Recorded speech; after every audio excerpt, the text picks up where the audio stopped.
تین قسم کے مبادی تھے. ایک قسم کے مبادی ہر عمل کے مبادی وہ کل ہو چکے. دوسری قسم کے مبادی علم حدیث کے مبادی یہ ابو داؤد میں کل شروع ہو چکے. اب تیسری قسم کے مبادی بخاری شریف کے مبادی یہ اب یہاں سمجھیے. بخاری شریف کے مبادی میں سے پہلی بحث ہے ترجمۃ المصنف یعنی امام بخاری رحمہ اللہ تعالی کے حالات. امام بخاری رحمہ اللہ تعالی کے حالات. ان کی کنیت ہے ابو عبداللہ. امام بخاری رحمہ اللہ تعالی کی کنیت ہے ابو عبداللہ اور ان کا نام ہے محمد بن اسماعیل ابن ابراہیم ابن المغیرہ ابن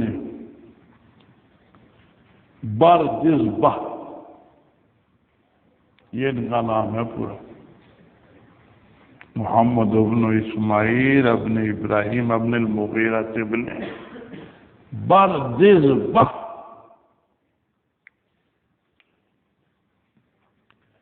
بردزبہ کے معنی ہوتے ہیں کاشتکار. یہ دادا جو ہیں امام بخاری رحمہ اللہ تعالی کے ان کو اسلام کی توفیق نہیں ہوئی. یہ مجوسی مذہب پر فوت ہو گئے. مجوسی تھے اور مجوسی مذہب پر فوت ہو گئے. ان کے بیٹے تھے مغیرہ. وہ مسلمان ہوئے. بخارا کے حاکم یمان جعفی کے ہاتھ پر. یمان جعفی ان کے ہاتھ پر حضرت مغیرہ بن شعبہ حضرت مغیرہ مسلمان ہوئے اور ان سے عقد موالات کی. یمان جوفی سے عقد موالات کی. عقد موالات یہ ہوتی ہے کہ کوئی کافر کسی مسلمان کے ہاتھ پر مسلمان ہو جائے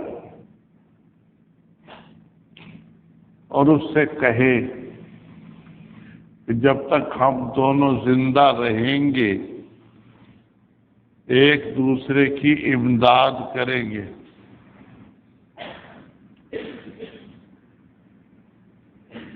اور جب ہم وفات پائیں گے تو ایک دوسرے کے وارث بنیں گے.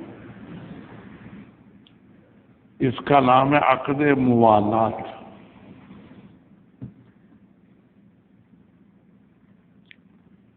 تو حضرت مغیرہ یمان جوفی کے ہاتھ پر مسلمان ہوئے اور ان کے مولا موالات بنے.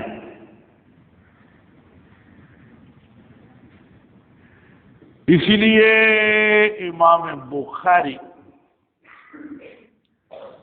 رحمہ اللہ تعالی کو جعفی بھی کہہ دیتے کہ ان کے دادا حضرت مغیرہ یہ یمان جوفی کے ہاتھ پر مسلمان ہوئے اور ان سے عقد موالات کیا تو مغیرہ جوفی بن گئے. ان کے پوتے امام بخاری بھی جوفی بن گئے.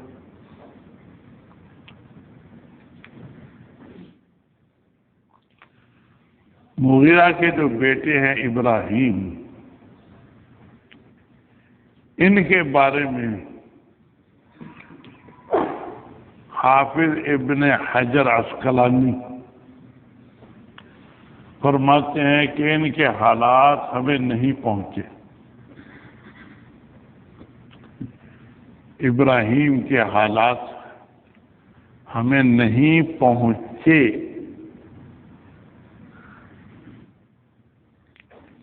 یہ فرماتے ہیں ابن حجر عسقلانی.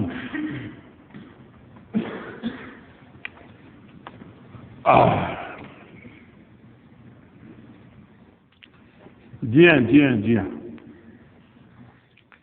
ابن حجر عسقلانی.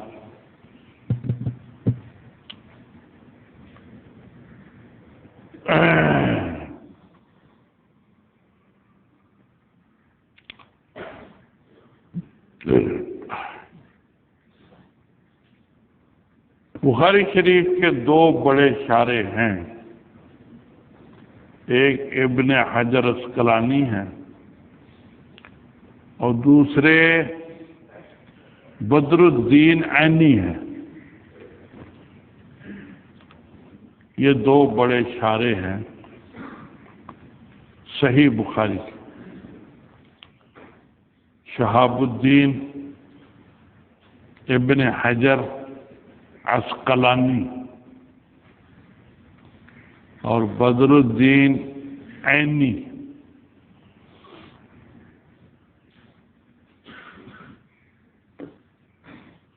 جی ہاں ان دونوں نے شرح لکھی ہیں بخاری شریف. باقی شروع کا مدار بھی زیادہ تر ان دونوں کی شرحوں پر ہے. ابن حجر عسقلانی اور بدر الدین عینی. ابن حجر عسقلانی شافعی المذہب ہے اور بدر الدین عینی یہ حنفی المذہب ہے.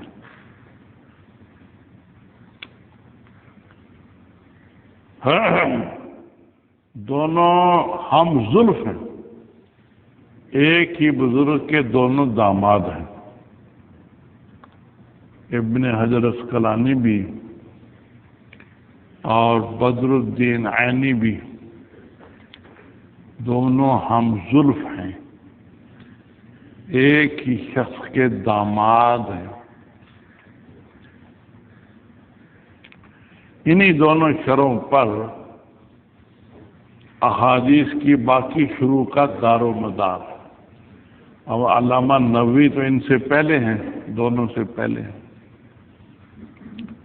باقی شارحین ان دونوں کے بعد ہیں.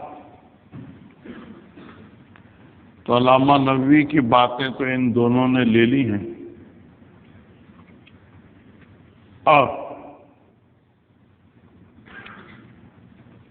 بعد کے شارحین نے ان دونوں ہی سے تفصیلات لی ہیں. اسی یہ دونوں شرح انتہائی اہم ہیں. وہ احادیث کی شروع کا دار و مدار زیادہ تر ان دونوں شرحوں پر ہے.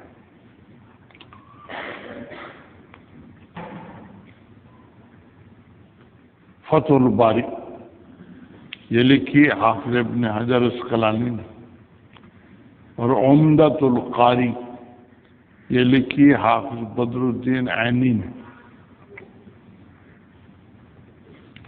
حافظ بدر الدین عینی نے ایک آدمی مقرر کر دیا کہ ابن حجر عسقلانی جو لکھیں وہ لکھتے تھے، ساتھ پڑھاتے بھی تھے. بخاری شریف کی شرح لکھتے جاتے تھے اور وہی سبق بھی پڑھاتے تھے۔ ایک آدمی مقرر کر دیا کہ ابن حجر عسقلانی جو شرح کی بات لکھیں وہ مجھے پہنچا دینا۔ وہ پہنچاتے رہے، یہ ان کا رد لکھتے رہے، ساتھ ساتھ جواب لکھتے رہے، جو وہ حنفیہ پر اعتراض کرتے جواب، جو دلیل قائم کرتے جواب۔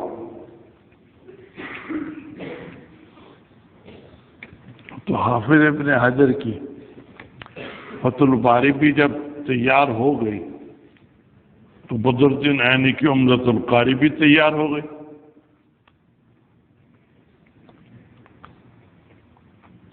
حافظ ابن حجر عسقلانی نے جب دیکھی عمدۃ القاری تو حیران رہ گئی، یہ کیا، میری ہر بات کا جواب میری ہر بات کا جواب موجود۔ وہ شافعی المذہب تھے، بدر الدین عینی حنفی المذہب تھے، ایک ایک بات کا جواب لکھ دیا۔ وہ حیران پریشان تھی، یہ کیا ہو گیا، میری ہر بات کا جواب موجود ہے۔ تو بہرحال یہ دونوں شرح ایک ہی زمانے میں لکھی گئی ہیں۔ بعد کی جتنی بھی شروع آئی ہیں احادیث کی، ان سب نے ان دونوں ہی سے لیا ہے، انہی کے تابع۔ تو حافظ ابن حجر عسقلانی فرماتے ہیں کہ ہمیں ابراہیم کے حالات میں سے کچھ بھی نہیں پہنچا۔ ٹھیک، حضرت ابراہیم کے حالات میں سے ہمیں کچھ بھی نہیں پہنچا۔ ابراہیم کے شاگرد ہیں اسماعیل، محمد ابن اسماعیل ہیں، محمد ابن اسماعیل ابن ابراہیم ابن مغیرہ ابن بردزبہ، یہ ان کا نام ہے۔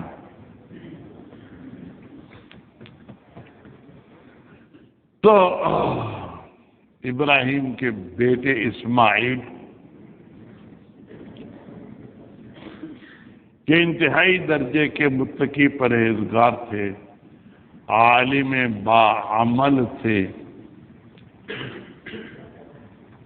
حتیٰ کہ انہوں نے وفات کے وقت یہ فرمایا، ما علمت فی جمیع مالی درہما من شبہۃ، میرے پورے مال میں ایک درہم بھی شبہ والا نہیں ہے۔ میں نے اتنی احتیاط سے پیسے حاصل کیے ہیں کہ ان میں ایک درہم بھی شبہ والا نہیں۔ اتنے محتاط تھے، متقی تھے۔ ان کے بیٹے پھر محمد بن اسماعیل بخاری ہیں، محمد بن اسماعیل بخاری، ان کی پیدائش سن 194 ہجری میں ہوئی، 13 شوال جمعے کا دن، جمعے کی نماز کے بعد پیدائش ہوئی ہے امام بخاری۔ 194 سن تھا، اور ان کی وفات ہوئی ہے سن 256 ہجری میں، ہفتے کا دن تھا۔ ہفتے کے دن عید تھی، عید کی رات عشاء کے بعد وفات ہوئی ہے امام بخاری رحمہ اللہ تعالی کی، 1 شوال، ہفتے کا دن، عشاء کے بعد ان کی وفات ہوئی۔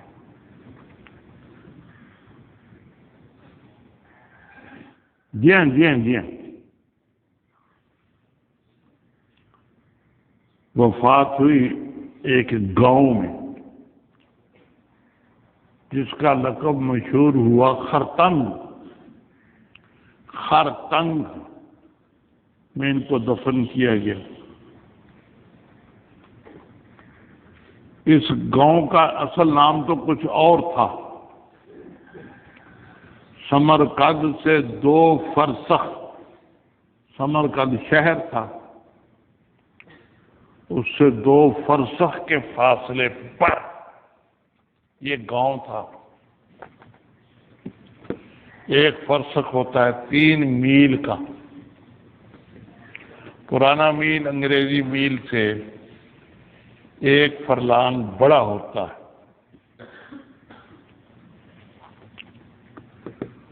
تو بہرحال 2 فرسخ کے فاصلے پر سمرقند سے گاؤں تھا جس میں وفات ہوئی امام بخاری رحمہ اللہ تعالی کی۔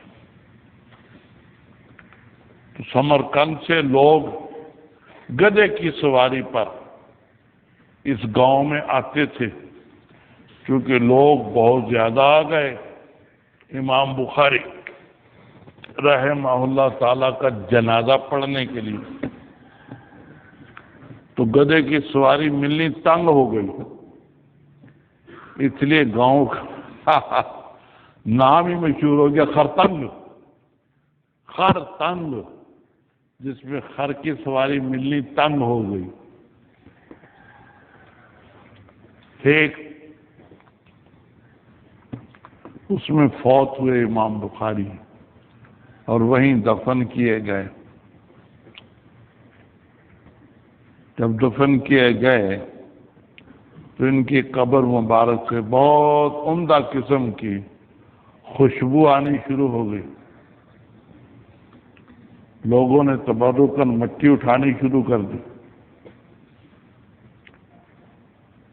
جو ان کے وارث تھے امام بخاری کے،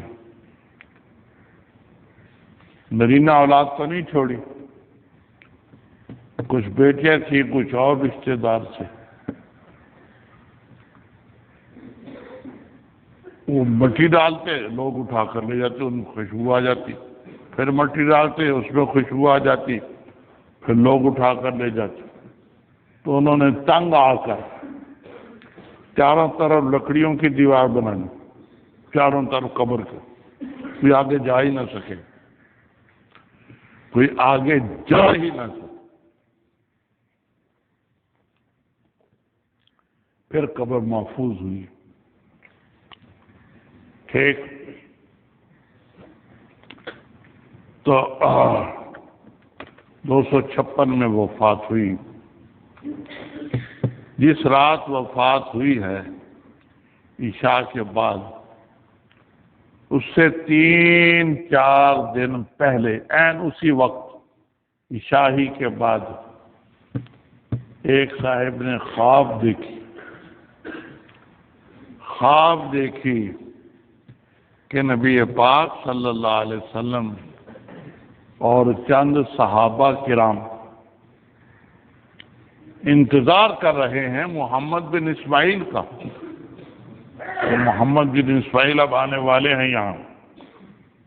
خواب دیکھی عین اسی وقت 3-4 دن کے بعد عشاء کے بعد امام بخاری رحمہ اللہ تعالی کی وفات ہو گئی۔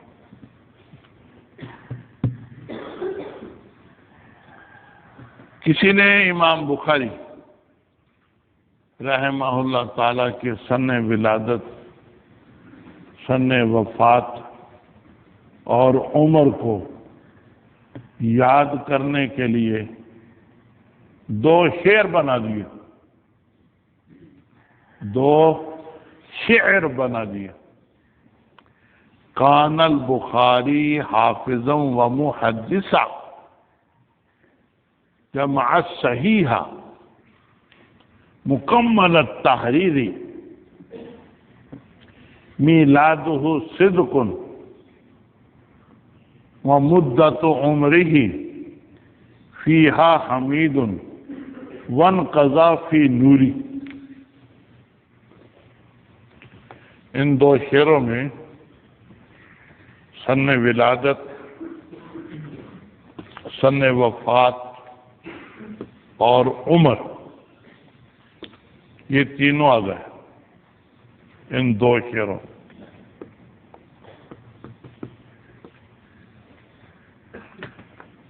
جی ہاں جی ہاں جی ہاں. کان البخاری حافظا و محدثا جمع صحیحا مکمل التحریر میلادہ صدق و مدت عمرہ فیہا حمید وانقضا فی نوری. کہ امام بخاری حافظ حدیث تھے اور بہت بڑے محدث تھے. ادھر نہ دیکھیے، توجہ سے. انہوں نے جمع کی صحیح بخاری، مکمل تحریری، بڑی تحریر کی، زائد کو چھوڑا. تحریر کے معنی ہوتے ہیں چھانٹنا.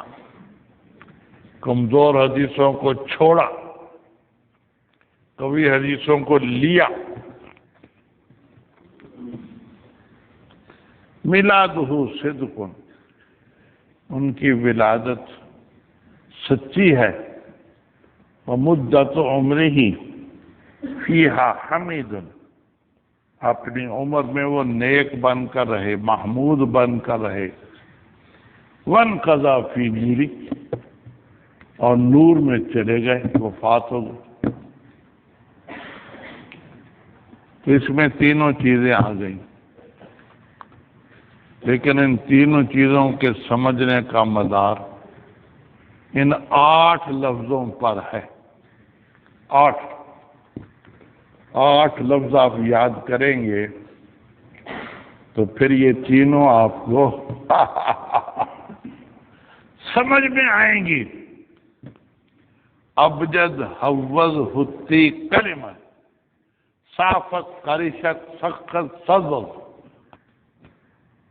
ابجد، حوض، حتی، کلمت، صافت، قرشت، سخت، وزل، ضاد ذا غین. یہ ترتیب ہے اعداد کی. ابجد، الف کا 1 عدد، بے کے 2، جیم کے 3، دال کے 4، حوض، ہا کے 5، واو کے 6، زا کے 7. اسی ترتیب سے 9، 8، 9، 10، 11، 10 کے بعد 20، 30، 40، 50، 60، 70، 80، 90، 100، 200، 300، 400، 500، 600، 700، 800، 900 اور غین کے 1000. ززر، ضاد، ذا، غین، غین کے 1000 بن جاتے. ان عادات کی بنا پر تاریخیں لکھی جاتی ہیں. جی ہاں جی ہاں جی ہاں جی ہاں. اکبر بادشاہ کے دربار میں مشاعرہ تھا. لوگ اپنے اپنے شعر بنا کر لا رہے تھے. ایک دیہاتی آدمی بھی جا رہا تھا، ان جیسا دیہاتی. ایک دیہاتی آدمی بھی جا رہا تھا. راستے میں مولانا فیضی ملے. فیضی، جنہوں نے قرآن پاک کی تفسیر بھی لکھی ہے بے نقاط. پوری تفسیر میں ایک لفظ بھی نقطے والا نہیں ہے. بڑا کمال ہے، ایک لفظ بھی نقطے والا نہیں. حضرت سلیمان علیہ السلام کا نام لکھا ہے ولد و داود. ولد و داود، اس میں نقطہ نہیں ہے. سلیمان میں تو نقطے ہیں، 3 نقطے ہیں سلیمان میں، لیکن ولد و داود میں کوئی نقطہ نہیں۔ اس طریقے سے بڑی محنت سے انہوں نے قرآن پاک کی تفسیر بھی لکھی۔ تو یہ راستے میں کھڑے تھے تو ایک دیہاتی آدمی جا رہا تھا، پوچھا تم کہاں جا رہے ہیں؟ کہا کہ میں بھی اکبر بادشاہ کے دربار میں شعر پڑھوں گا، لیکن شعر تو میں نے بنایا ہے، پہلا مصرع بن گیا، دوسرا مجھے ابھی بنا نہیں ہے۔ املی کا پتا سبز، سبز کو بھی سبز، یہ تو بن گیا، املی کا پتا سبز، دوسرا مجھ سے بنتا نہیں، کیا کروں؟ انہوں نے کہا آگے ملا لو، ابجد ہوتی حوض، ابجد ہوتی حوض، حوض کو بھی انہوں نے حوض، یہ ملا لو، یہ تو شعر بن گیا پورا، املی کا پتا سبز، ابجد ہوتی حوض، یہ یاد کر لیا۔ یاد کر کے اکبر بادشاہ کے دربار میں جا پہنچا، سب نے شعر پڑھے اپنے اپنے، سب پڑھ چکے تو یہ بیٹھے تھے دیہاتی آدمی، میں نے کہا آپ کیسے بیٹھے؟ کہا میں بھی شعر لایا ہوں لکھ کر، سناؤ۔ سنایا شعر، املی کا پتا سبز، ابجد ہوتی حوض۔ اکبر سمجھ گئے کہ ابجد حوض کا اس کو کیا پتا، یہ کسی اور سے سنا ہے۔ کہا کہ بھئی چودھری صاحب پہلا حصہ تو بڑا اچھا ہے، املی کا پتا سبز،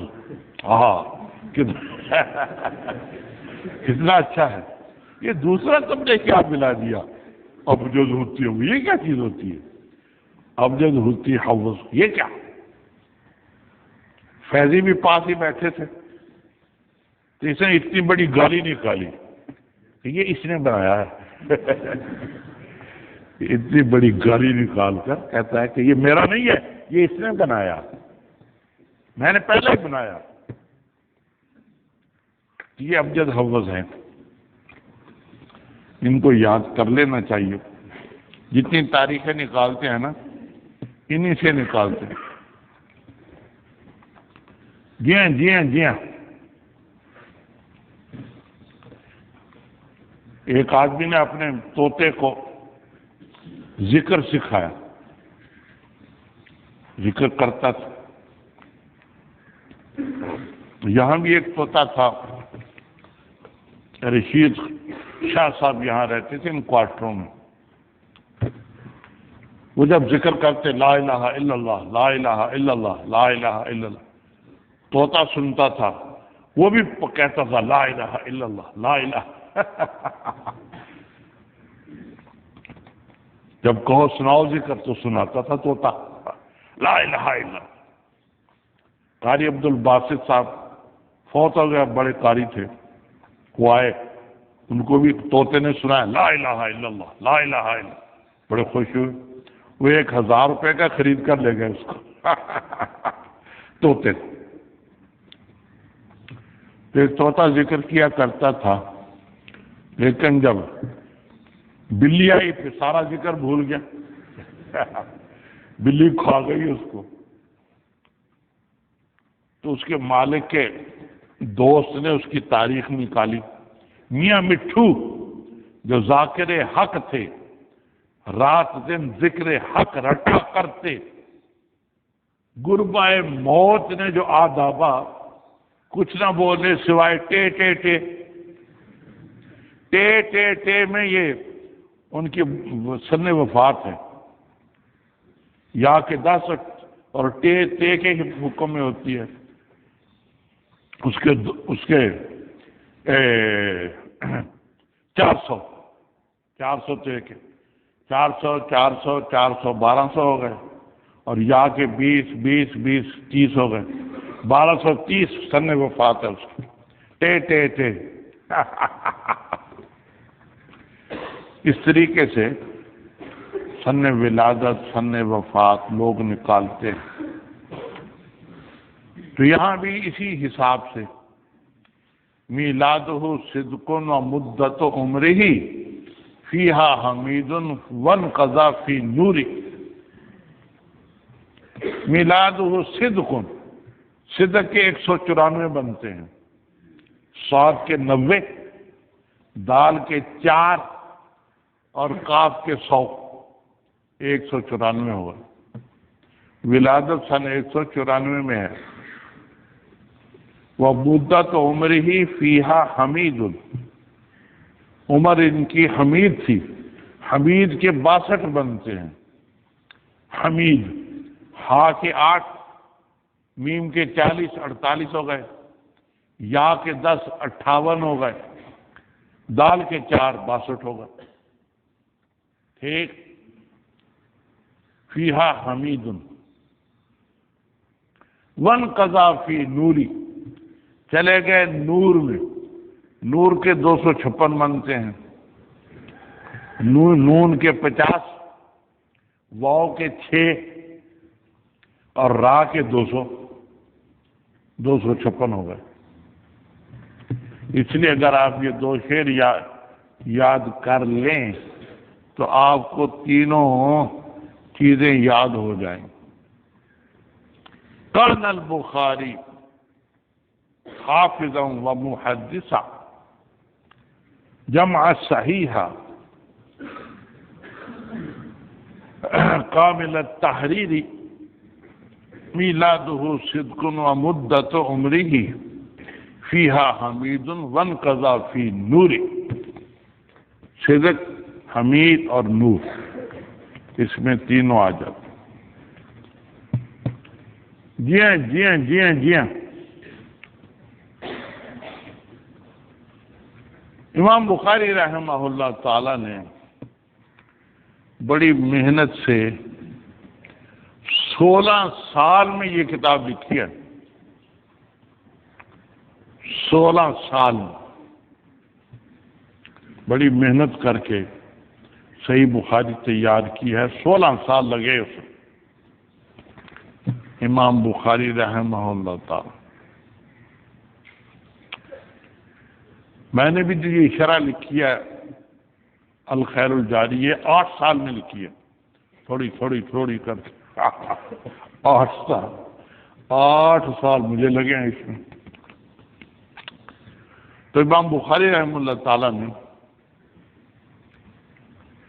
16 سال میں یہ کتاب لکھی۔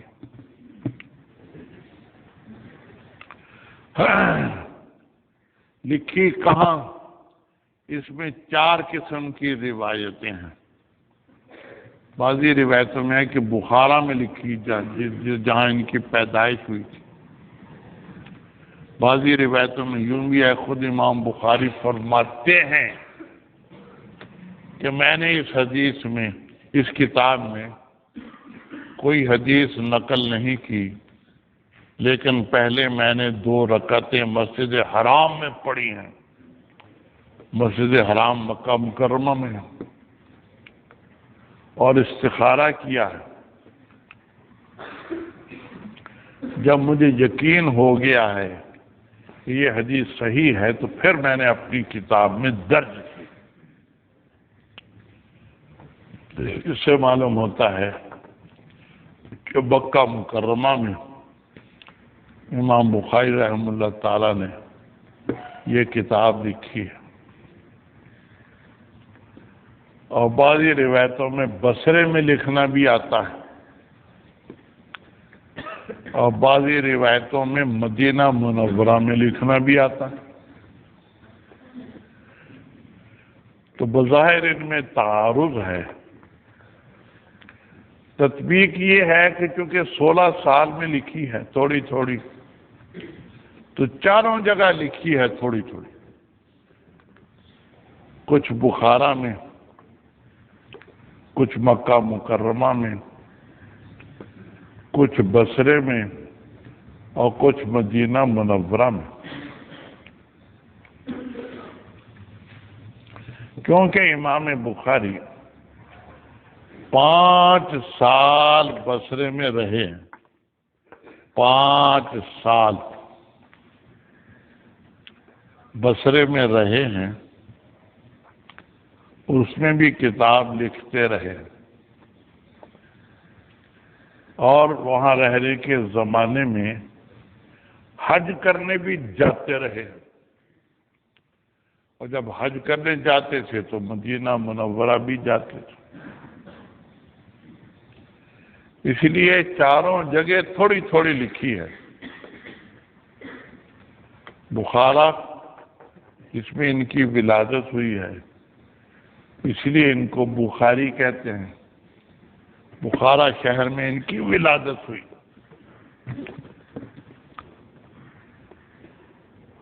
جی ہاں، جی ہاں، اور 5 سال انہوں نے بصرے میں بھی گزارے ہیں، اور اس زمانے میں یہ حج کرنے بھی جاتے رہے، اور جب حج کرنے جاتے تھے تو مدینہ منورہ بھی جاتے تھے، کیونکہ خود نبی پاک صلی اللہ علیہ وسلم نے فرمایا ہے، من حج البیت ولم یزرنی،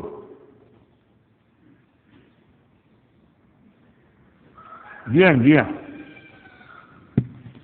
من حج البیت ولم یزرنی فقد جفانی، فقد جفانی، جو حج کرنے تو آئے لیکن مجھ سے ملاقات نہ کرے، فقد جفانی، اس نے مجھ پر زیادتی کی۔ کہ حج کرنے تو آ گیا، قریب ہی تو ہے، کتنا یہاں سے ملتان ہے، تقریباً اتنی دور، مکہ مکرمہ سے مدینہ منورہ، ٹھیک 6-7 گھنٹے میں بسیں لے جاتی ہیں۔ تو من حج البیت ولم یزرنی فقد زارنی فقد جفانی، جو حج کرنے آئے اور مجھے نہ ملے اس نے مجھ پر زیادتی کی۔ اس لیے جب یہ حج کرنے جاتے تھے تو مدینہ منورہ بھی جاتے تھے۔ جی ہاں، جی ہاں، جی ہاں، تو کتاب لکھنے کے زمانے میں حج بھی کیے، مدینہ منورہ بھی گئے، اس لیے چاروں جگہ تھوڑی تھوڑی لکھی ہے۔ بخارا میں، مکہ مکرمہ میں، مدینہ منورہ میں اور بصرے، چاروں جگہ تھوڑی تھوڑی یہ صحیح بخاری لکھی۔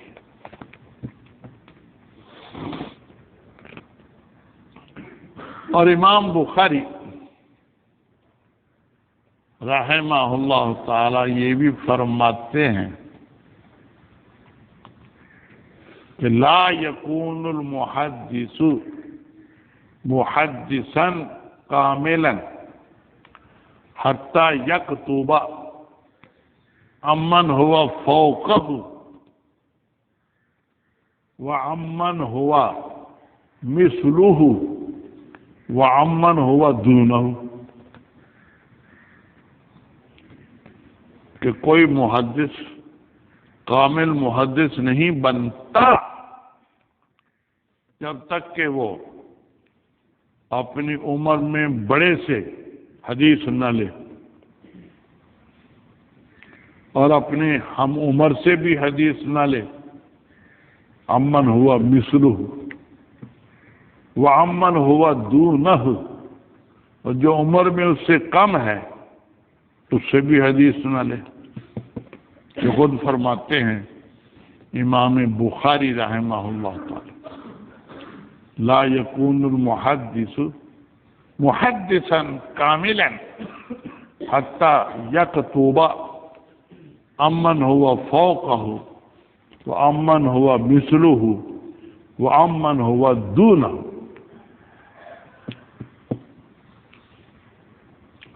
محدث کامل محدث نہیں بنتا جب تک کہ وہ اپنے سے بڑی عمر والے سے حدیث نہ لے، اپنے ہم عمر سے حدیث نہ لے، اور اپنے سے چھوٹی عمر والے سے حدیث نہ لے۔ یہ خود فرماتے ہیں امام بخاری رحمہ اللہ، اور اس پر انہوں نے خود بھی عمل کیا ہے، خود بھی اس پر پورا عمل کیا ہے۔ بعض ان کے استاد عمر میں ان سے بڑے تھے، بعض ان کے استاد ہم عمر تھے، اور بعض ان کے استاد عمر میں چھوٹے تھے، ان سے بھی حدیثیں لی۔ تینوں قسم کے حضرات سے امام بخاری رحمہ اللہ تعالی نے حدیثیں لی۔ امام بخاری رحمہ اللہ تعالی رمضان المبارک میں قرآن پاک بہت پڑھتے تھے، روزانہ ایک ختم کر لیتے تھے، ایک دن میں پورا قرآن پاک ختم کر لیتے، اور اس کے علاوہ تراویح کے بعد بھی پڑھتے تھے۔ اتنا پڑھتے تھے کہ 3 دن میں قرآن پاک ختم ہو جاتا تھا۔ 10 ختم تو یہ ہو گئے تقریباً، اور 30 ختم روزانہ کے ہو گئے، تو تقریباً 40 قرآن پاک یہ رمضان شریف میں پڑھ لیتے تھے۔ اتنی محبت تھی تلاوت سے اور قرآن پاک پڑھنے سے۔ ان کی کتاب میں بھی حدیثیں ہیں، کتاب تو حدیث کی ہے، لیکن جگہ جگہ آیتوں کی تفسیر بھی کر دیتے ہیں۔ اصل تو حدیثی کی تفسیر ہوتی ہے، حدیثیں بھی لاتے ہیں، ساتھ ساتھ مسائل بھی مستنبط کرتے ہیں، نکتے بھی بیان کرتے ہیں، اور اس حدیث کے مناسب کوئی آیت ہوتی ہے اس کی وضاحت بھی کر دیتے۔ بخاری شریف میں بہت سے مضامین ہیں، اسی لیے بخاری شریف کو مشکل قرار دیا گیا۔ ہمارے درسیات میں سب سے مشکل بخاری شریف، کیونکہ اس میں احادیث کے علاوہ خود امام بخاری رحمہ اللہ تعالیٰ کے استنباطات، نکات اور تفسیرات بھی داخل ہیں۔ جی ہاں۔ تو بہرحال امام بخاری رحمہ اللہ تعالیٰ تلاوت قرآن پاک اتنی زیادہ کرتے تھے رمضان المبارک میں کہ ایک قرآن پاک روزانہ دن میں ختم کر لیتے تھے، اور تراویح کے بعد بھی رات کو اتنا پڑھتے تھے کہ 3 دن میں تقریباً ختم ہو جاتا۔ اس طریقے سے تقریباً 40 قرآن پاک رمضان شریف میں ختم کر لیتے۔ جی ہاں، ایک دفعہ امام بخاری رحمہ اللہ تعالی ظہر کے فرض پڑھنے کے بعد سنتیں پڑھنے کے لیے ایک باغ میں تشریف لے گئے، وہاں سنتیں شروع کی، تو ایک بھیڑ ان کے کرتے میں داخل ہو گیا۔ بھیڑ، جی ہاں، زمبور عربی میں کہتے ہیں، بھیڑ اردو میں کہتے ہیں، تتیا بھی کہتے ہیں، پنجابی میں بھونڈ کہتے ہیں، بھونڈ۔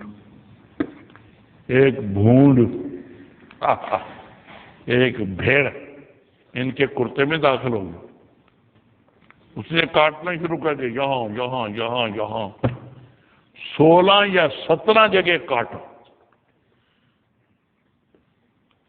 انہوں نے نماز درمیان میں نہیں توڑی،